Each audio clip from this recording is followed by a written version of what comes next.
Hey guys, welcome to today's video.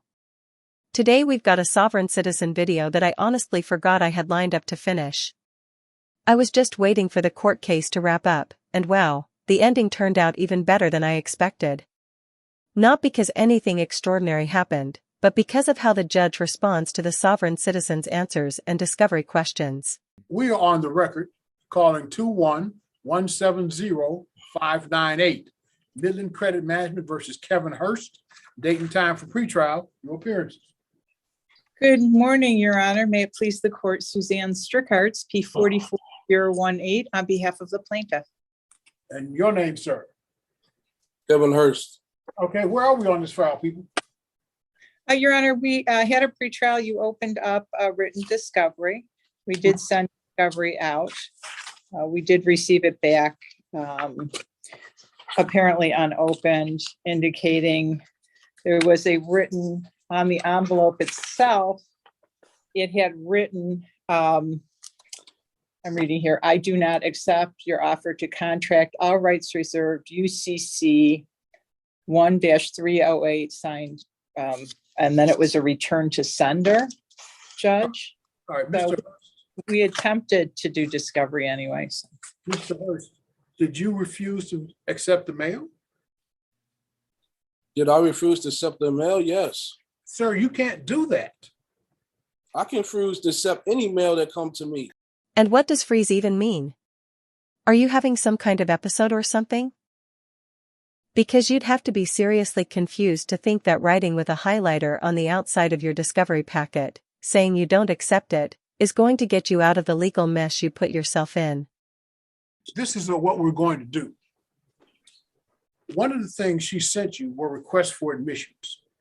If you do not provide proper answers to those requests for admissions, they are deemed to be conclusively admitted. Do you understand that, sir? Objection, Your Honor. Do you understand what I have said? No, I don't. All right, here it is. I opened written discovery in this matter. You have a right to whatever legal position you want, but you do not have your own set of court rules. Among the things that the court rules provide when written discovery is open is that she can send you requests for admissions. Those requests for admissions are in writing and they must be answered under oath and in a certain time frame. If they are not answered and filed in accord with the court rules, then they are deemed to be conclusively admitted. You will not be able to contest those things. And that was what was sent to you, sir. And that time to start running those started with the day they were mailed to you. Your Honor. You don't want to accept it. I'm not even sure. I do not have any understanding of this is my debt or not. And what do you think was in that package you refused? Not accepting your discovery pack was probably one of the worst decisions you could have made, because it basically means you're going into trial without fully knowing the allegations or the evidence being used against you. They just coming with these allegations. I'm trying to see and verify if it is. Then when they called me the first time, they should have sent out verified documents stating that the original creditor and who it was and that I truly owe this debt. Well, Your Honor, I just indicate that we did attach to those. They already, Excuse me, Mr. Hurst. Excuse me, I wasn't finished. Excuse me. I wasn't finished. I wasn't finished. She cut me off. You, Mr. Hurst. I'm not going to have this. Your Honor, she cut me off. I'm not going to have this. Talking. This is not a clown show. Oh my goodness. One at a time. I can finish my statement. You will speak one. Don't interrupt me again, Mr. Hurst. Go ahead, sir. Why, thank you. You will speak one at a time. You will not interrupt each other. You will not interrupt me. Do you understand what I have said? Mr. Hurst. I don't understand anything. Okay, fine. I don't even understand why I'm here. I'm going to mute you. I'm muting Mr. Hurst, and I will let Ms. Strickarts say what it is she wishes to say. Then I will unmute Mr. Hurst and allow Mr. Hurst to speak. Ms. Strickarts, you were responding, Mr. Hurst. Yes, sure. I was just indicating that we did attach the account statements, the full chain of title and seller data sheet to the packet. So even though there was no requirement, we did want to provide that to the defendant. And so that was in all of those materials were in the packet that was rejected, Judge. Well, let's let Mr. Hurst respond. Okay, so The understanding that I have is that they should have contacted me 5 days after they they should have gave me documents 5 days after they contacted me about the alleged debt. I told them I have no recollection of the debt. Yeah, I don't even know enough information to admit or deny the allegations to the debt. So if they're accusing me of this debt, I would like to ask them a few questions so that they can verify that this debt even belongs to me. And that's why I refuse the packet, because I don't know if they're trying to contract with me or not. Well, I don't doubt that at all. In fact, I seriously question whether you even understand the basics of what you're doing here. I didn't know what it was, so I sent it back. All right, let me explain it to you again. Whatever political views you have, I had no understanding that they were sending me these things. They didn't even tell me that they was going to send me. In the last court date, did they say, or did she say, we're going to send you something? Sir, I opened written discovery. That allows you to serve written discovery. That allows her to serve written discovery. And she did so. If you elect not to receive it, then that's on you. That's the risk, and you bear the risk of that.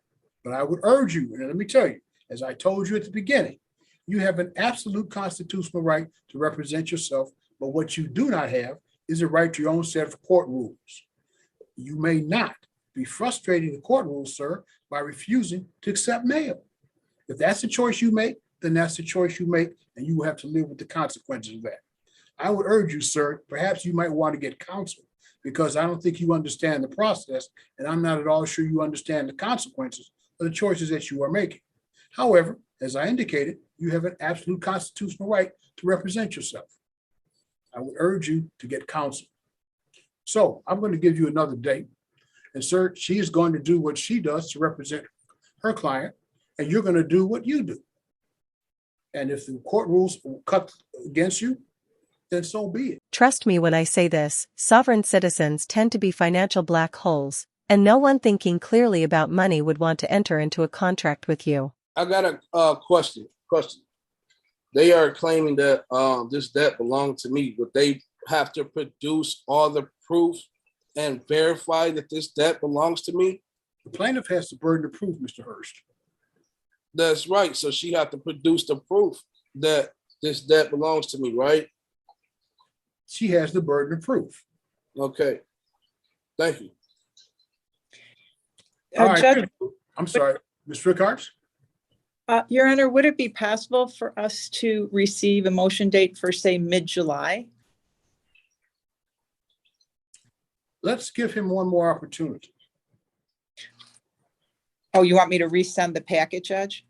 I want you to resend the package. And sir, let me urge you as strongly as I can. So receive and open the package.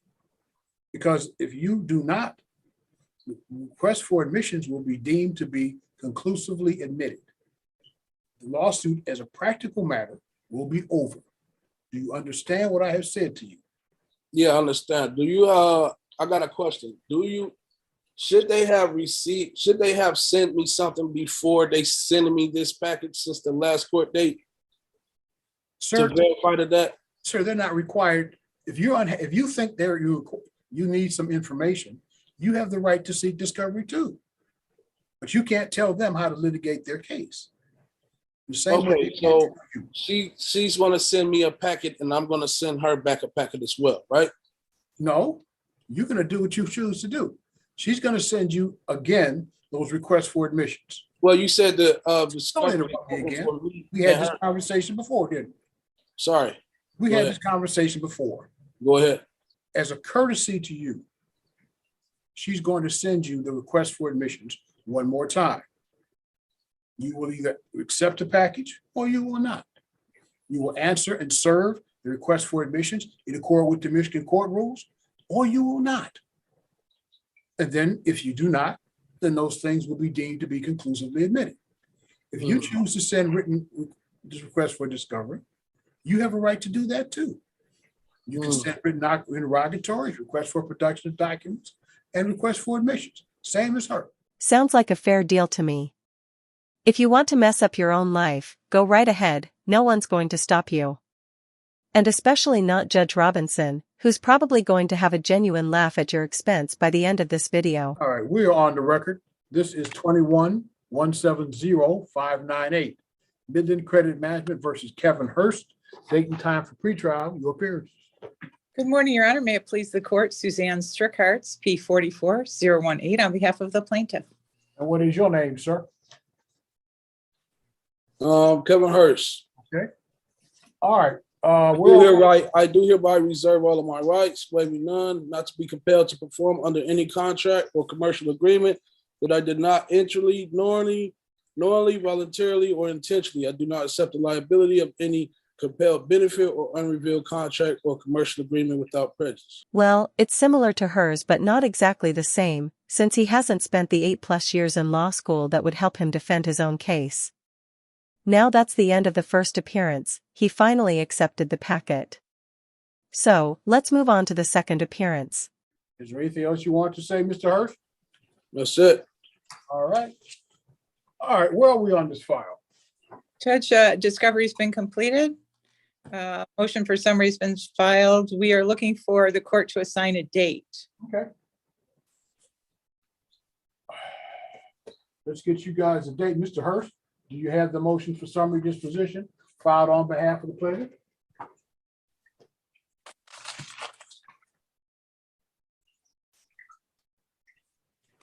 It looks like this. What's that? It looks like this. Yeah, I'm asking Okay, yeah. you first if you received the motion for summary disposition filed by the plaintiff. Do I have it? Yes, sir. Yes. Okay. So let's set you a date for hearing and we'll move on. Does July 26th at 10 o'clock, does that work for everybody? Yep. Yes, Your Honor. Okay. July 26th at 10 o'clock, we will hear the plaintiff's motion for summary disposition. Sir, if you wish to file and serve an answer to that motion for summary disposition, you must do so within the terms provided in the Michigan Court Rules. We'll hear the motion July 26th at 10 o'clock. Again, sir, if you want to file an answer, be sure to serve both the court and the counsel for the other side. You're gonna wipe up all those crayons you just spit everywhere. All right, the court has had an opportunity to review the pleadings here. I was particularly interested in the request for admissions that was served by the defendant. Request for admission number 3. Does the plaintiff admit and have proof that the allegations against the respondent are true and accurate, with all documentation being verified, signature and seals? These were admitted. Does number 4, does plaintiff admit and or have proof that the statute of limitations has not expired to collect on his alleged debt? Plaintiff admitted that. Does the plaintiff admit number 6 and have proof that the respondent had a meeting of the minds with Credit One Bank pursuant to the contract agreement in respect to full disclosure, and that said contract contains no elements of fraud by Credit One Bank? Plaintiff admits that. In number 7, does the plaintiff admit and have proof that Midland Credit Management purchased this contract from the original creditor and is now the new owner of the alleged contract and of the said debt that is owed? Plaintiff admitted that. So what we have is we have an admissions by our defendant of the validity of the contract, admission by a defendant that Midland creditor is a proper party plaintiff. And then we have in our request for admission number 8, does plaintiff admit and have proof that Credit One Bank did loan their credit to respondent and that the respondent is only obligated to pay back in money to Midland Credit Management? Plaintiff admitted that too. I also note for the record that having reviewed the brief answer to plaintiff's motion for summary disposition, first of all, contrary to the court rule, is not supported by an affidavit. 2.116G4 says that when a motion for summary disposition under C10 has been filed and served, the opposing party here would be the defendant, may not rely upon his pleadings, but must, by affidavit or as otherwise provided in this rule, demonstrate the existence genuine issue of material fact. Again, I note for the record, no affidavit was submitted here. I think it's fair to say that the pleading filed by the defendant is somewhat obtuse. I quote, for example, from the third page, the agreed upon proof of claim does not serve in place of the original account, for it is a conditional acceptance and not the foundation of an action, and does not become an original demand and amount to an express promise to pay the actual sum stated. In his first paragraph, the plaintiff, and I'm quoting again, plaintiff claims that the living soul utilizes an address in his answer, when in fact the address that is used there indicates that the living soul does not live at this address, but is receiving mail there. So the defendant has failed to appear. He has failed to support his brief answer to plaintiff's motion for summary disposition by affidavit as required by the court rule. The court has had an opportunity to review the pleadings filed on behalf of the plaintiff in this matter, and I'm satisfied. There's no genuine issue of material fact in this matter. Summary disposition is granted in favor of the plaintiff. If you'd be kind enough to send me your judgment under the 7-day rule, I'd appreciate it. Yeah, he's about to serve some __, paid with a side of dumb __, salad. Okay, so now comes the fun part I've been hinting at this whole video, and when I say fun, I mean fun for the judge. Clip 10. I literally watched that part like 10 times with the biggest grin on my face, and it just kept getting bigger. Alright guys, that's the end of the video. If you liked it, leave a like. If you disliked it, leave it dislike. But don't forget to comment below and subscribe with notifications on so you don't miss any of my content.